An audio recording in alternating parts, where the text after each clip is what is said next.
Olá pessoal, tudo bem com vocês, queridos alunos da Escola Estadual Hermano Marchetti?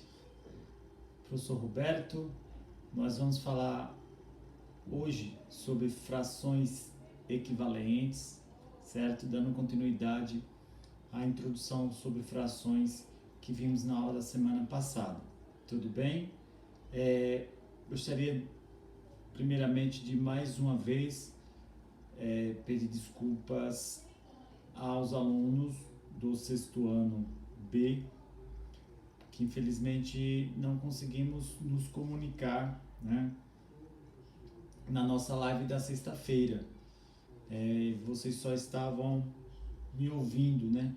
Eu não conseguia ouvi-los. E assim, são situações que a gente não sabe o que fazer, né? Eu fico muito frustrado porque passa a semana toda, né? Eu fiz um planejamento que já expliquei para vocês algumas vezes, né? Que na segunda sempre vai ter um vídeo com conteúdo, na terça é um plantão de dúvidas, quarta não tem aula, eu não tenho aula na unidade escolar, quinta é uma reunião pedagógica com a gestão, né? Eu e todos os colegas da área de exatas. E aí na sexta temos esse momento, né, que já é curto, né, de 30 minutos e infelizmente acontecem coisas que não está na minha alçada. Eu lamento, gente, peço desculpas mais uma vez, fico sem jeito até de falar, tá? Porque, enfim, vamos lá, né? O importante é que vocês compreendam que, de certa forma, a escola está pensando em vocês, está pensando no aprendizado de vocês. Sabemos do perigo, né, da volta às aulas e que, sinceramente, não sabemos quando que isso vai acontecer, tá bom? Então, assim, o professor Roberto está sempre à disposição de vocês. Se quiserem me mandar mensagens durante a semana, assim, sobre o conteúdo. Espero que vocês estejam também acompanhando as aulas do Centro de Mídias, isso é muito importante também, tá? E aí eu posso dar um suporte depois, certo? Então, assim, o conteúdo de frações, ele é extenso, sabe? E assim, eu não vou tentar seguir o que vai ser passado lá no Centro de Mídias, porque eu acho que é interessante ter a sequência, né? Na semana passada a gente comentou sobre uma introdução, né? Acho que é importante também a gente saber o que é uma fração equivalente, aprender a adição de fração com denominador igual, com denominador diferente. E isso leva um tempo, então acho que eu vou trabalhar as próximas aulas sempre falando sobre frações, do que seguir o que eles estão passando lá e perder a sequência. Não é só saber o que é fração, você tem que aprender a somar, tem que aprender a dividir, a multiplicar a fração, entende? Então, eu acredito que seja mais vantajoso a gente falar sobre isso e fixar bem o conteúdo, tá bom? Da mesma forma como na semana passada, eu vou passar o conteúdo hoje, vou explicar, certo? E aí na sexta-feira eu levo atividades para que vocês oralmente, né, me deem as respostas, tá bom? Combinado? Joia? A plataforma Khan Academy, que eu gostaria muito da participação de vocês, eu não vi muito não a participação efetiva nos sextos anos, né? Eu comentei no sexto A que ia mandar novamente o tutorial no grupo, mas eu não estou vendo o pessoal do grupo, né, participando da live. Gostaria muito que esse número aumentasse. Bom, mas enquanto isso não acontece, vamos para a nossa aula de hoje e eu vou ver o que eu faço durante a semana aí em relação à plataforma aí da Khan Academy, tá bom? Então vamos lá. Vou virar aqui a câmera para a gente acompanhar a aula, tá? Então, vamos primeiro falar o que são frações equivalentes, né? Vamos lá. Algumas frações representam a mesma quantidade em relação ao inteiro. Veja alguns exemplos na situação a seguir. Então, nós temos aqui 3 tortas, certo? E a primeira foi dividida em 2 partes, portanto, cada parte vai ser chamada de meio. A segunda ela foi dividida em 4 partes e tomada 2 delas, portanto, 2 quartos, né? 2 partes de quarto, nós vimos isso na aula passada. E a mesma pizza foi dividida aqui em 8 partes e tomadas 4 delas, tá? Então, elas são frações correspondentes, ó. Observe que todas essas frações representam metade da torta. Assim, dizemos que 1/2, 2 quartos e 4 oitavos são chamadas de frações equivalentes. Logo, podemos escrever que 1/2 é igual a 2 quartos igual a 4 oitavos.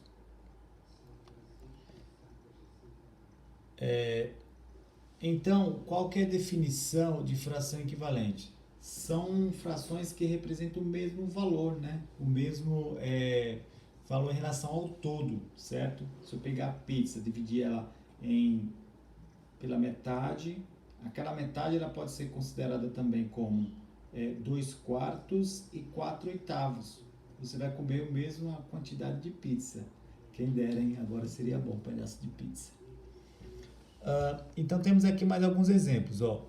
As partes pintadas nas figuras abaixo também representam frações equivalentes. Na primeira aqui nós temos 1/3, na segunda 2 sextos e na terceira 4 dozeavos. Então nós podemos dizer assim, ó, que 1/3 é igual a 2 sextos, que é igual a 4 dozeavos. Tudo bem? Vamos ver a próxima página aqui, o que nos traz. Como que a gente pode obter frações equivalentes? Para obter frações equivalentes, pessoal, tem que fazer o seguinte, ó. A fração ela tem o cara de cima e o cara de baixo. O cara de cima chamamos de numerador e o de baixo de denominador. Para que eu possa ter uma fração equivalente, se eu multiplicar a de cima por 2, a de baixo também, se eu multiplicar o número de cima por 2, o de baixo também eu tenho que multiplicar por 2. Se eu multiplicar o numerador por 3, eu tenho que multiplicar o denominador também por 3. Isso vale também para divisão, tá? Então vamos ver alguns exemplos aqui. Então aqui nessa primeira frase está falando o que eu acabei de falar, né? Que a gente pode conseguir infinitas frações. Então, no primeiro caso aqui, eu tenho 2/3, certo? Eu multipliquei 2 por 5, isso vai ser igual a 10. Então, o 3 eu também multiplico por 5. 2 vezes 5 é 10, 3 vezes 5 é 15. Então, eu digo que 2/3 é igual a 10 quinzeavos. No segundo exemplo, eu tenho 7 quartos. Então, aqui eu multiplico 7 por 3 e 4 por 3. Qual fração equivalente eu encontro? 21 dozeavos.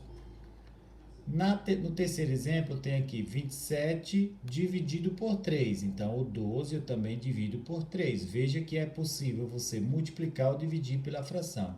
O que não pode é multiplicar o numerador por um número e o denominador por outro diferente. No último caso aqui eu tenho 36 dividido por 9 igual a 4 e 45 dividido por 9 igual a 5. Então, são frações equivalentes, né? Então, aqui tem a regra geral, ó. Uma fração AB, esse AB pode ser qualquer valor numérico, né, natural, é equivalente à fração CD se A vezes D for igual a B vezes C, tá bom? Então, ó, se esse cara for vezes esse, se esse A multiplicar por C e se B multiplicar por D, vocês vão ter frações equivalentes. E aí também tem a simplificação de frações. O que é simplificação de frações? É você chegar numa fração que você não possa mais reduzir o numerador do denominador. Então, se você tem 4 em cima e 12 embaixo, você pode dividir as duas por 4, que você vai encontrar 1/3. Já 1/3 você não consegue mais simplificar, então dizemos que é uma fração irredutível, tá? Então isso aí que é simplificação de fração. Então vamos lá. Em alguns casos é possível dividir o numerador e o denominador de frações por o mesmo número diferente de zero. Quando efetuamos esse procedimento, dizemos que houve a simplificação dessa fração. A fração obtida nesse processo é equivalente à fração dada, mas com o numerador e o denominador menores do que os da primeira fração. Então temos aqui, ó, 6 décimos, então dividi os 2 por 2, encontrei quanto? 3 quintos. 3 sextos, dividi os 2 por 3, 1 meio. 49 70avos, dividi ambos por 7. Qual fração equivalente eu encontrei? 7 décimos. Essa aqui, ó, 60 dividido por 2, encontrei a fração, em numerador 30. 36 dividido por 2, 18. Veja que foi possível fazer a simplificação de novo por 2. 30 por 2 deu 15, 18 por 2 deu 19. E finalmente o 15 e o 9 são divisíveis por 3, encontramos a fração 5 terços.